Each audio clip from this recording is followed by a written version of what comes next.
Welcome to Thursday's edition of COVID-19. Korea's daily tally stands above 100 today as well, amid a cluster infection at a call center in the city of Cheonan in South Chungcheong province. Meanwhile, over in the U.S., vote counting continues, and we'll bring you details on that later on in the program.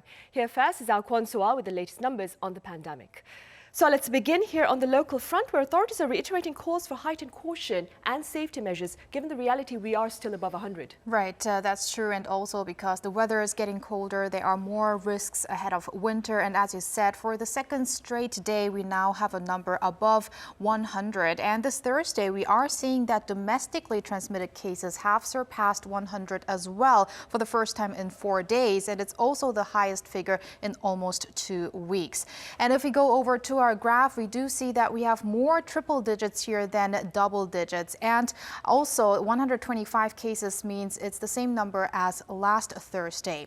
And with that, the country has surpassed 27,000 cases in total. The death toll stands at 475. We have 1,840 people remaining in treatment or in quarantine, and almost 120 people have made a full recovery in the past day.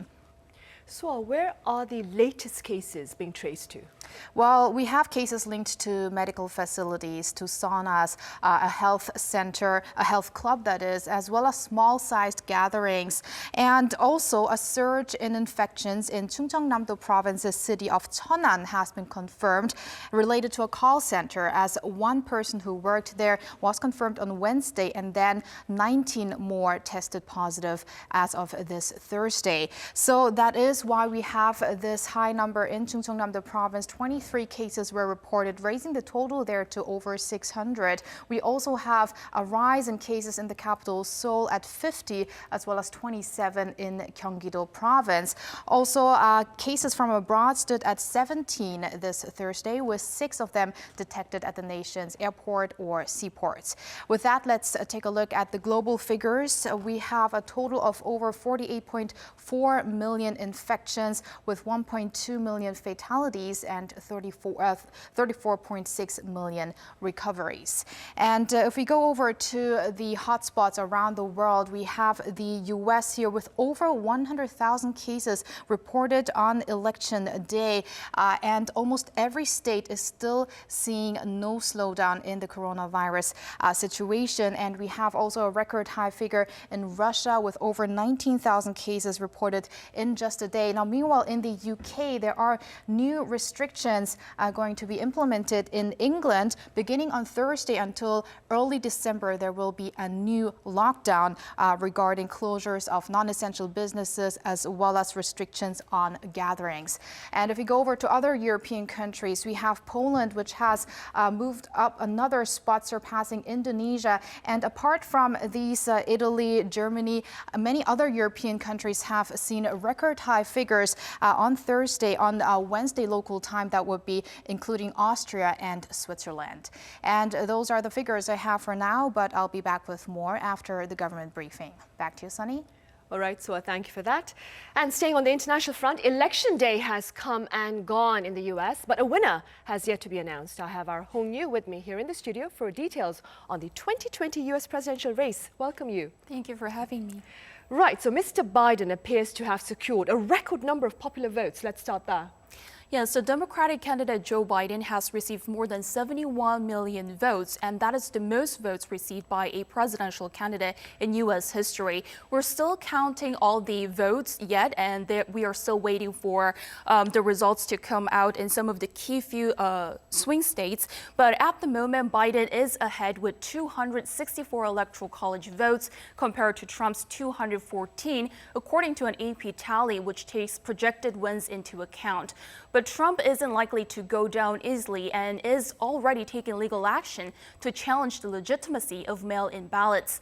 President Trump's campaign team filed lawsuits Wednesday in Pennsylvania, Michigan, and Georgia, 3 states in the Rust Belt, demanding better access for campaign observers to locations where the votes are being processed and counted. His campaign also announced that it would ask for a recount in Wisconsin.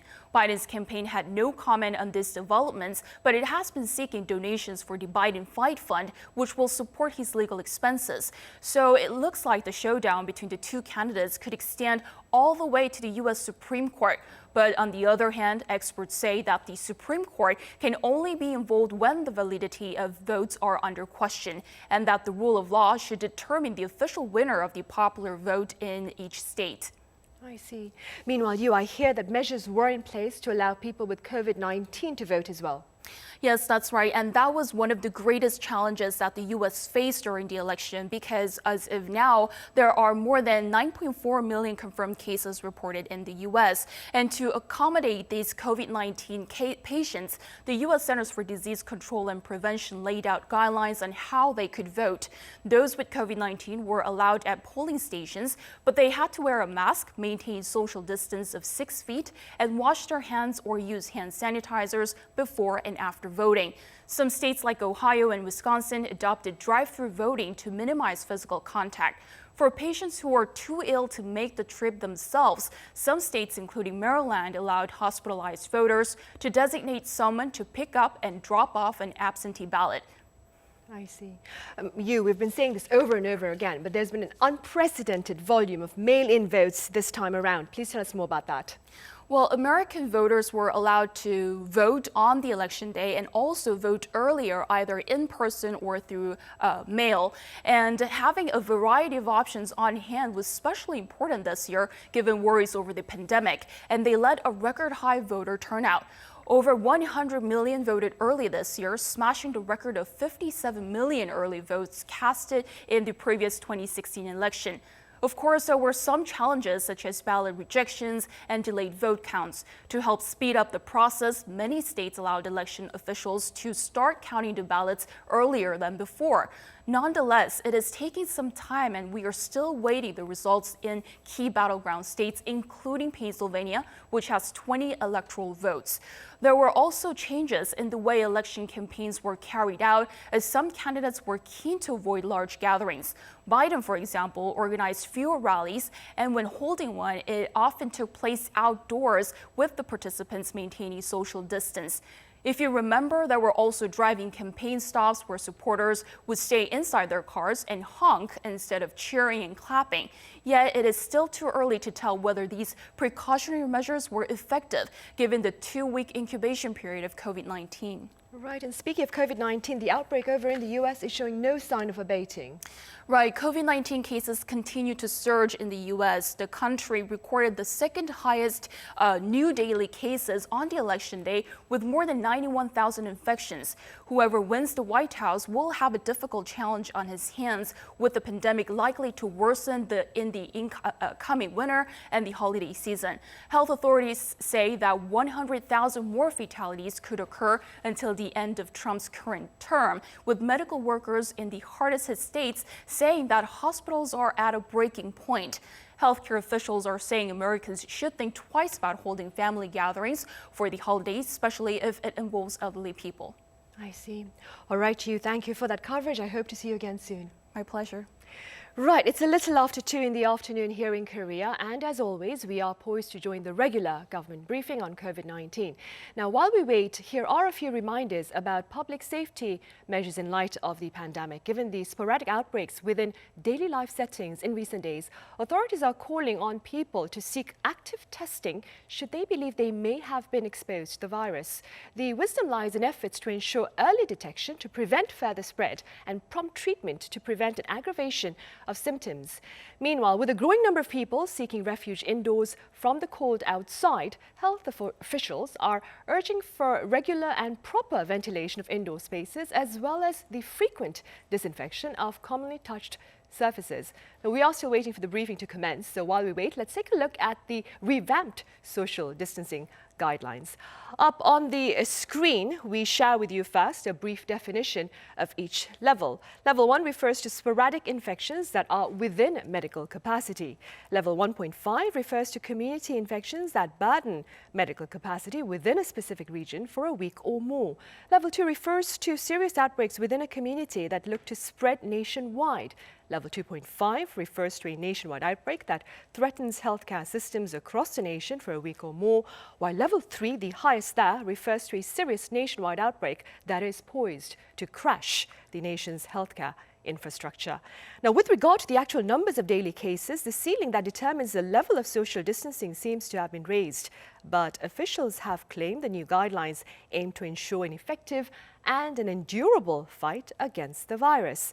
Level 1 will be issued when cases hover below 100 in the metropolitan region, below 30 in other regions, and below 10 in Gangwon province and Jeju Island.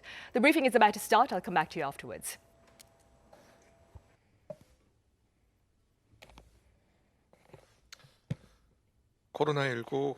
Let us now begin our regular briefing on the COVID-19 situation here in South Korea. As of November 5th, Thursday, we have 108 new local infections and 17 new imported cases.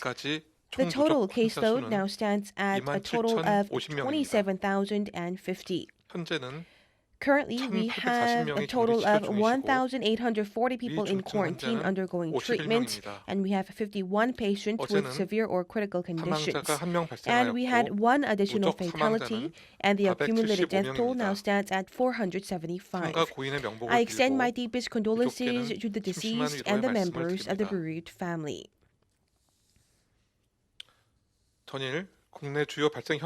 First of all, let us look at major updates on our domestic infections by region. In relation to a press corps here in Korea, here in Seoul, we also had the first index case earlier this month, and also we have a total of 7 cases so far. And in relation to a securities company in Yeongdeung-pogu district, we also have the first index case being detected earlier this month, and a total of 11 people have been confirmed to date. And in relation to the Ace Hopes Care Center in Dongdaemun district, we have 2 additional cases, raising the total to 23. In Songpagu district, in relation to a hospital there, we also have additional cases of 5, and the total has been raised now to 23.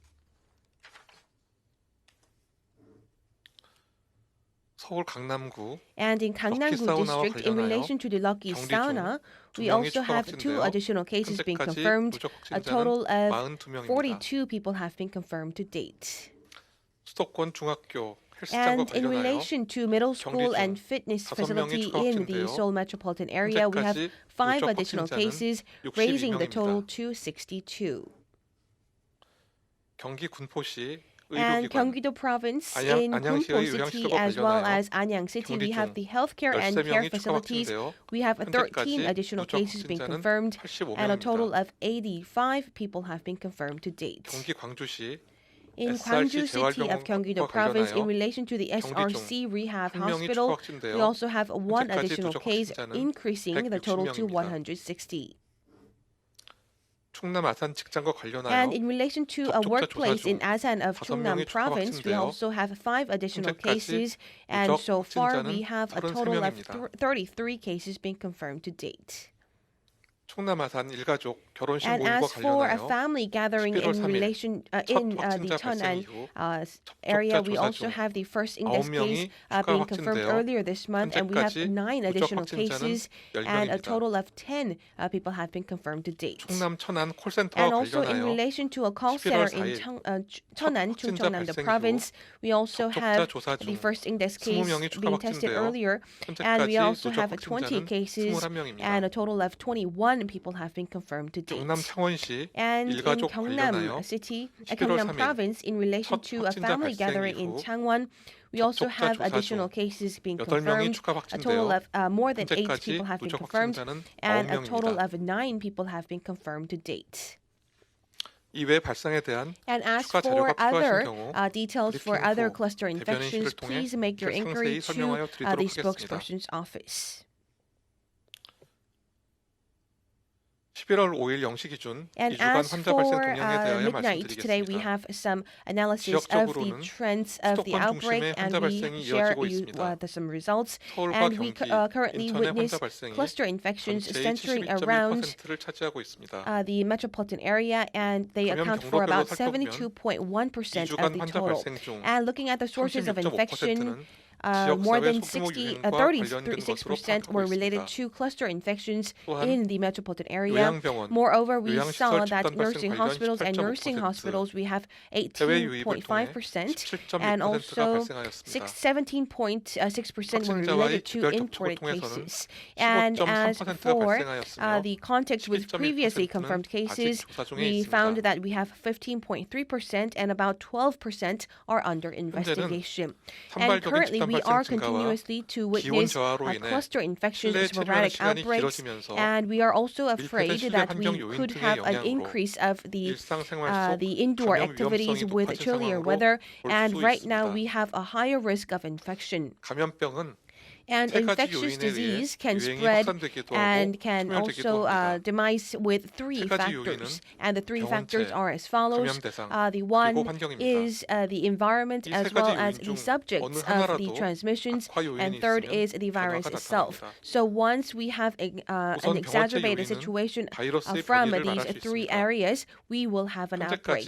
And as for the virus itself, we could say the virus mutations. And right now, we have higher and very high infectious rate of the COVID-19, including high fatality rate as well. And as for the people who are subject to the infections, we are currently moving into winter. The air is becoming drier, and also we have a high temperature difference from day and night, and therefore our body needs to fight against such difference of temperature.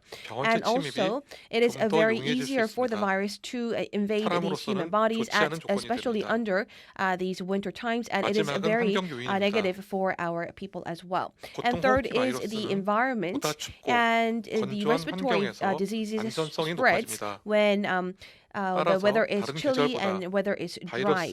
This means that the winter is also very advantageous for the virus to spread as well.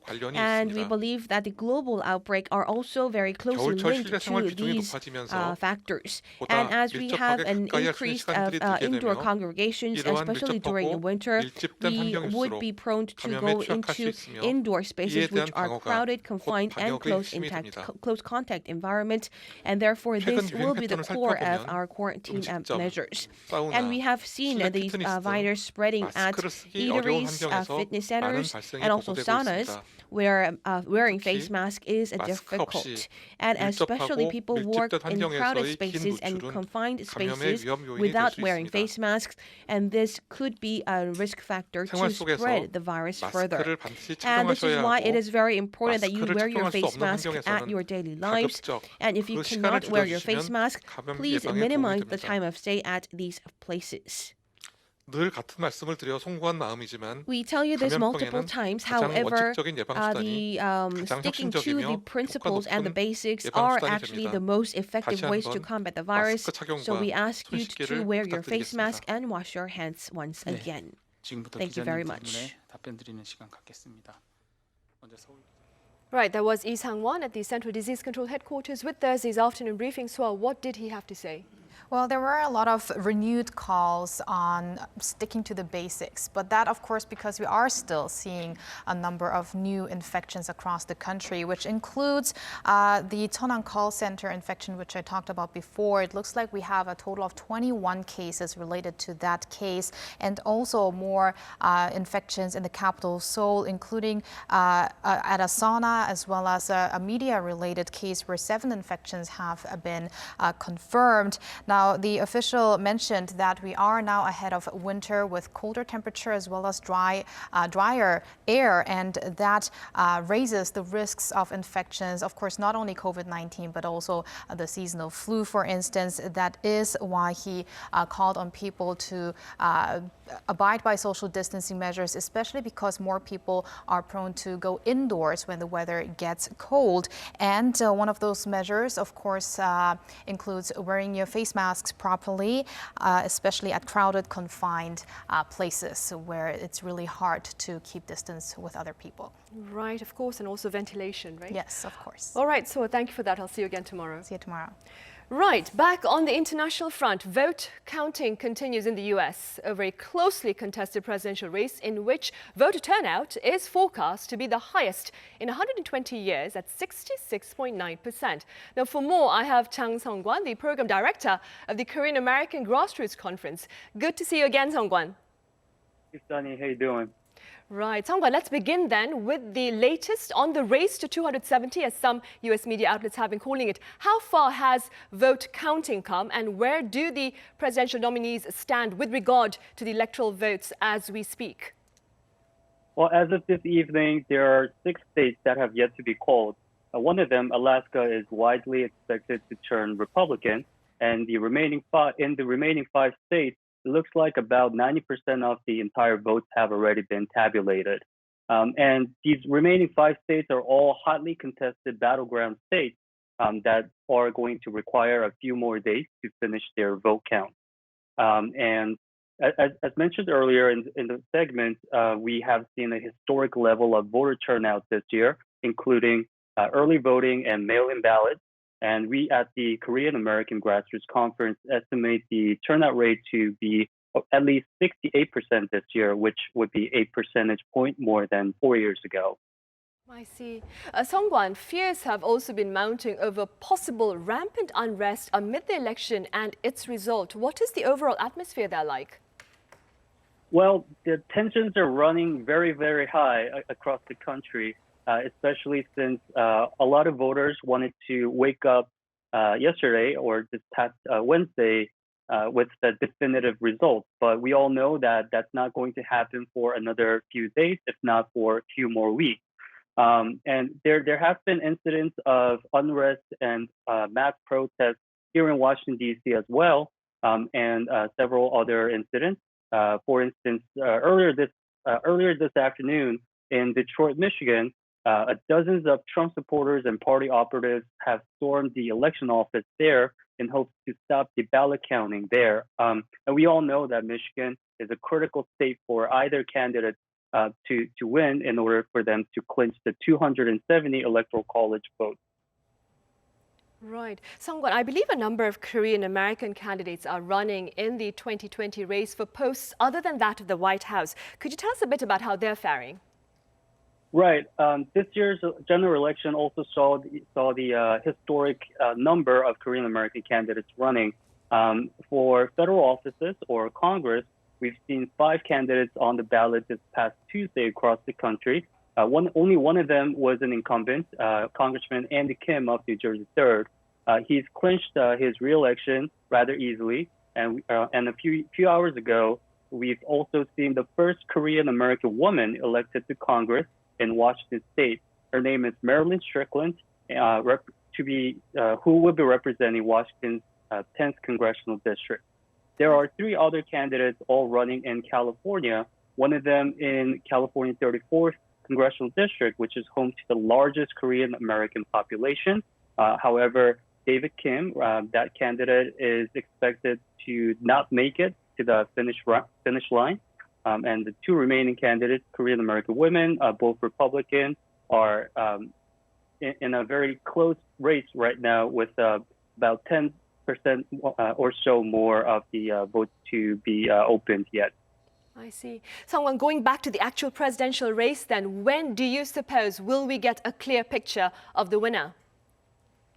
Well, among the 5 remaining states, the secretaries of state in those states have announced that they should have a clearer picture or the conclusion on the first round of tabulation by this Friday. However, in North Carolina, the deadline for the mail-in ballots to arrive at the election offices has been extended to November 13.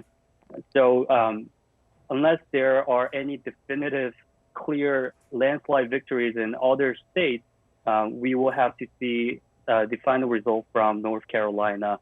And that is to say, barring any lawsuits or recount efforts.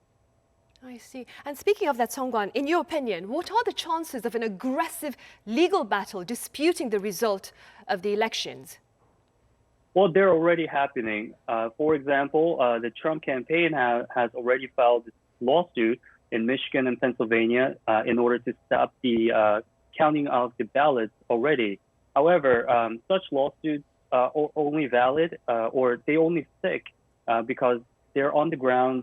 They argue that the ballots or the voting ballot counting process is invalid.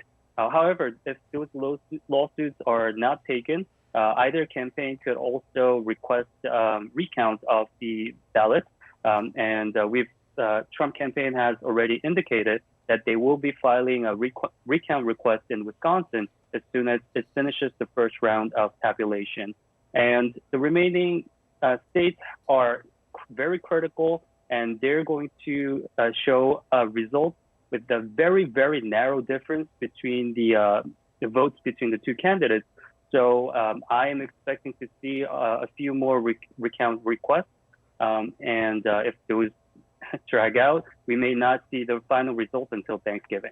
I see. Well, hopefully that will not be the case. All right, Songwan, as always, thank you for making the time to join us live at this hour with your thoughts. Thanks for having me on.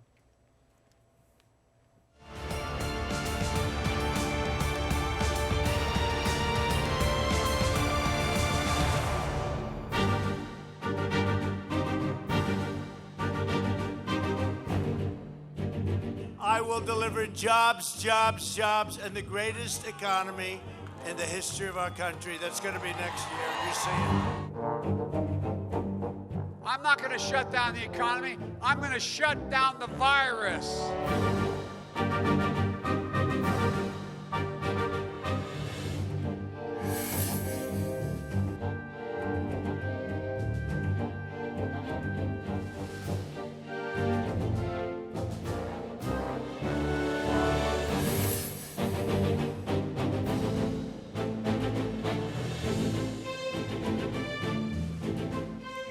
About a third of registered American voters underscored the economy as the most critical issue as ballots were cast for the presidential race. Indeed, the result of the election there looks to affect the broader global economic landscape as well. Now, for more, I have Professor Kim Se-wan from Ewha Women's University. Good to see you again, Professor Kim. Thank you for having me today. And I also have Professor Oh Jun-seok from Sookmyung Women's University. Pleasure to have you back, Professor Oh. Thank you for having me. Professor Oh, the U.S. economy saw a dramatic rebound of 33.1%, I think, in the third quarter, compared to a 31.4% decline in the second quarter of this year. What fueled this particular growth, do you think? First of all, let me make it clear one thing, that it is a big, yes, a surge of GDP growth during the third quarter. But it's a big mistake to figure out that 33.1% of GDP growth during the third quarter. It is an annualized number of the GDP growth of 7.6% during the third quarter. So roughly speaking, it is the result of 7.6 times 4. Even though the economy is mostly projected fourth quarter growth at an annual rate slightly below 3% to about 6%, that figure largely reflect a rebound in economic activity after widespread lockdown earlier this year, which has effect in many ways on the presidential election. Simply speaking, economy can be divided by consumption-driven economy and production-driven economy. Like the United States, as an economic booster, expanding purchasing power in a market is a way to get out of the recessionary trap. In case of United States, a voucher coupon of $1,200 per person, targeted group of under the $75,000 annual income could be a choice and then understood reasonably for the short term. In the consumption-driven economy, it is a good measure to take. Let's think about a situation. It's very cold outside, and then people are shivering and with just a light sweaters on. Then what you have to do? Spreading fuel on the street and then set it on fire. It's a consumption-driven economy. It's like a voucher coupon. But it is noteworthy to rebound. 7.6% of growth of GDP during the third quarter is very important, even though some people are mesmerized by the accelerated and then annualized number of 33.1% of growth. Politically enchanted, but the number is brighter enough to hide a dark shadow of 7.9% of unemployment rate or job loss of 11 million people. As economy moves its cycle based on the positive belief of the future, this type of expanding purchasing power should touch on the start button of the business cycle. And it is widely known that analysts are betting the economy will continue to grow amid a solid gain in consumption spending, strong housing demand, and then businesses restocking inventories from time to time. And there is a lot of risk also.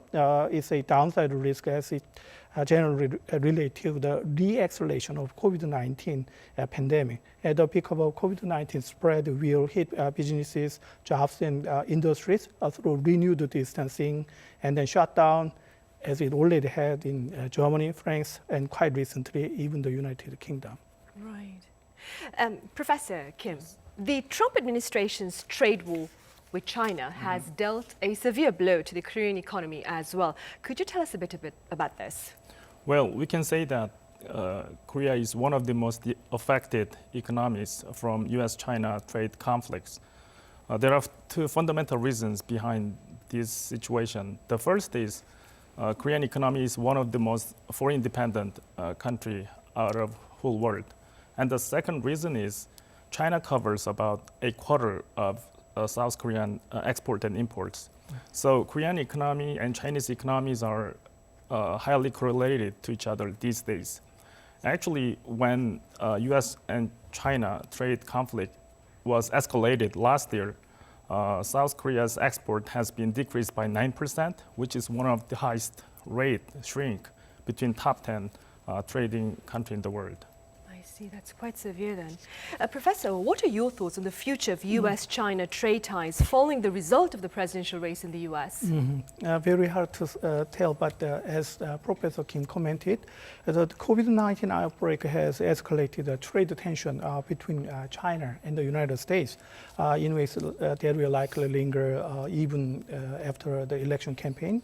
But I want to comment that WTO set up kind of a principle for free trade, PNTR, a permanent and normal trade relationship, or MFN, most favored nation. But some critics say that Mr. Trump changed this principle of free trade against China, PNTM, permanent normal tariff measures.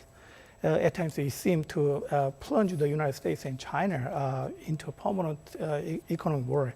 Mr. Trump, who campaigned for president in 2016, on a promise to get tough on China, pushed these negotiators to rewrite trade terms that he said had destroyed American industry and jobs, and then he imposed record tariffs on Chinese goods.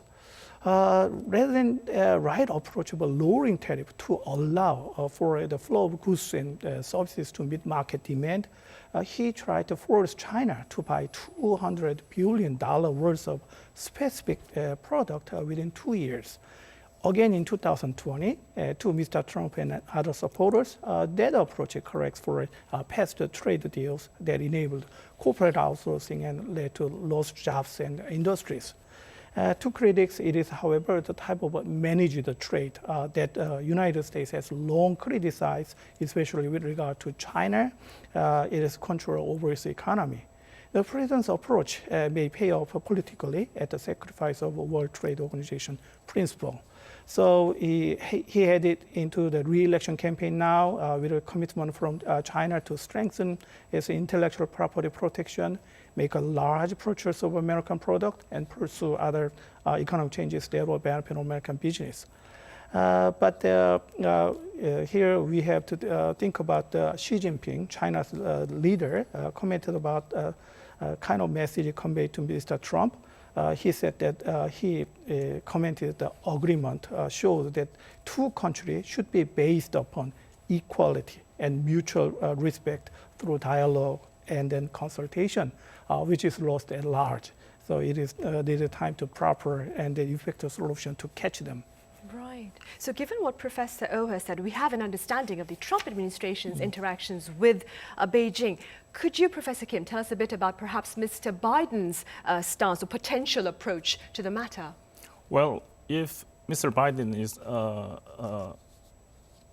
selected as a president of the United States, his negotiation team will treat Beijing in a more gentle way, of course, rather than threatening China with punishment and all the taxes and tariffs. But I have to say that both administrations' target in the end is almost the same, like decreasing China's trade surplus with the United States and stopping technology theft of the Chinese corporations and Chinese governments, bans on Chinese governments' support on private corporations and so on.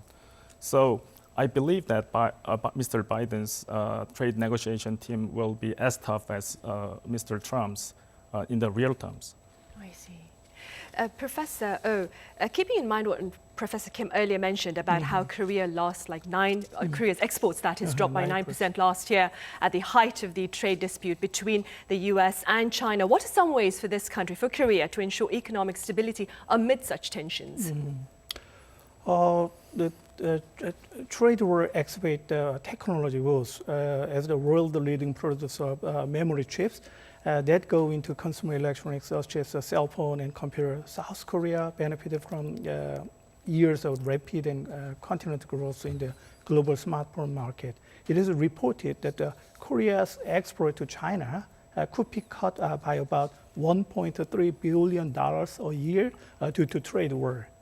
The U.S.-China tariff also pose a more specific threat to Korea's crucial semiconductor industry too. Why? Because Korea sends semiconductor to China, where they are placed into smartphones and other electronics. China then ship many of those kind of assembled product to the United States. But Trump's tariff could raise the price of those kind of electronic devices. Higher prices result in fewer shipment of the electronic devices from China to the United States, which means that Korea would be selling a lot fewer semiconductor to China. With no end in sight to the U.S.-China trade tension, it is a pattern that could be repeated, threatening China's reputation as a low-cost production-based factory of the world. Korea is in the middle, stuck in the middle. But as a solution, manufacturing shift could be considered. The manufacturing base change it to other countries could be a measure to handle this kind of situation. A growing number of Asian countries, including some Korean memory chip makers, have already begun shifting their manufacturing base to fast-growing and then even cheaper ASEAN region countries in Southeastern Asia. I see.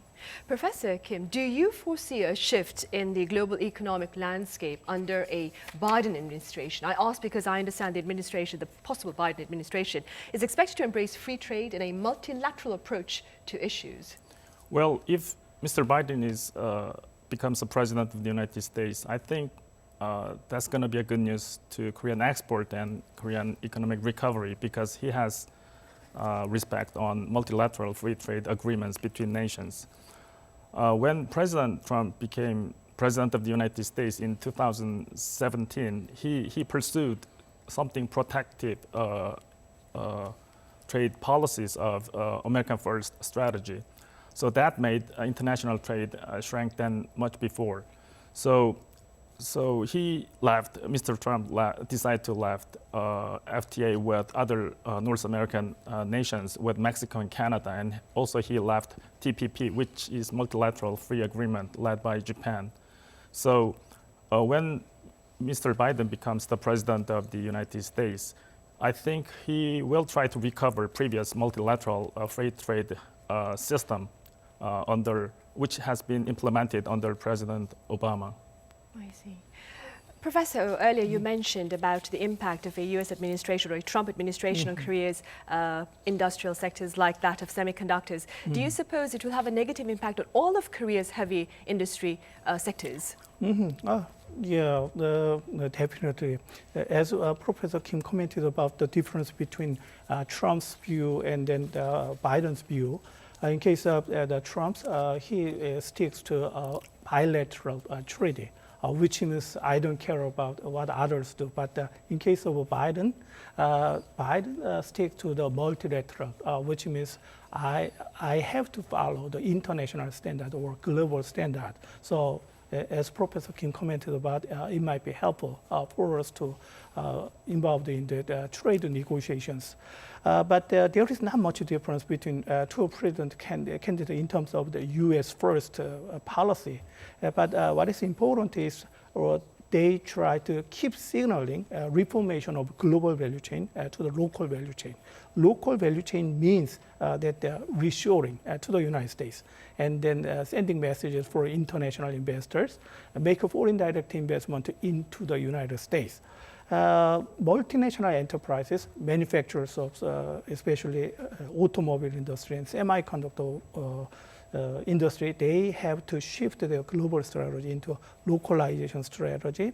There is no other choice. I suppose that as far as it is the automobile industry and semiconductor industry, as a humble response to kind of highly targeted invitation toward those kind of welcome messages, no other choice but to accept. So I mean that is if time goes, then the kind of industries. In case of Trump, stressed the importance of accommodating semiconductor, 5G mobile communication, IT technology, and national defense industries. But in case of Biden, we have to remember the memory that Joe Biden is the supporter of Obamacare, which means a lot of attention is paid to the Korean pharmacy company, which manufactures generic drugs, to which the government tried to lower barrier, increasing customers' accessibility. So this might be a kind of opportunity for a Korean pharmacy company to make a shift of their manufacturing bases to the United States also. Right. And staying with that, Professor Kim, Mr. Biden has also spoken of the need for clean energy policies. Do you see this stance as reflecting positively, perhaps, on Korea's eco-friendly ventures, including fuel cells and secondary batteries, as well as to a great extent the Moon administration's green initiative?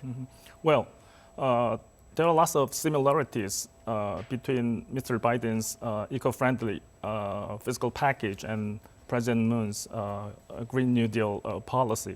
So together, U.S. and Korea can provide lots of business opportunities, along with Korean governments and private corporations chances to participate in implementing lots of platforms and standards in green economy and eco-friendly industries.